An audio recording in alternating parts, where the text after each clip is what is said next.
When we're referring to the XLIF, we're talking primarily about the lumbar spine, although now it can extend up into the thoracic spine as well. Patients who come to see me who are candidates for that procedure typically have a long-standing history of back and leg pain, nerve pain going down the leg, which has not responded to non-operative measures.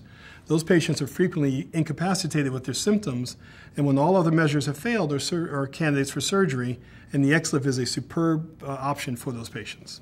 XLIF is an acronym for Extreme Lateral Interbody Fusion. And essentially what we're doing is fusing the front of the spine through a very small incision along the patient's side, either left or right. We make an entrance into the what's called the retroperitoneal space and go down to the spine, and we take out a large portion of that disc and place a cage there filled with graft materials so that we affect the fusion of the spine. When that heals, that segment is solid bone and is solidly fused. We will usually follow that up with a procedure in the back, oftentimes with a very small incision as well, in which we will free up nerve roots which are entrapped, where patients have spinal stenosis, and we'll fuse the back of the spine as well with a variety of different instruments we can use posteriorly.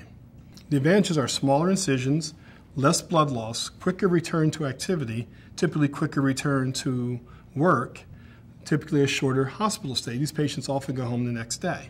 We're fusing the front and back of the spine, which is traditionally a very large, substantial procedure, potentially with a great deal of blood loss. And now we have quite minimal blood loss, typically a test tube or two worth of blood loss, and a very short stay.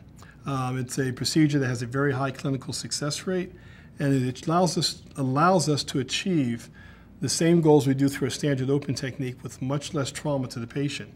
And we hope, no one has proven this yet, but most of us who do this believe that by preserving more of the patient's normal anatomy in their back, what I would refer to as the soft tissue envelope, that it makes it less likely that that patient will come back in the future having broken down at the next level and require additional surgery, something we know occurs about 25% of the time in open procedures.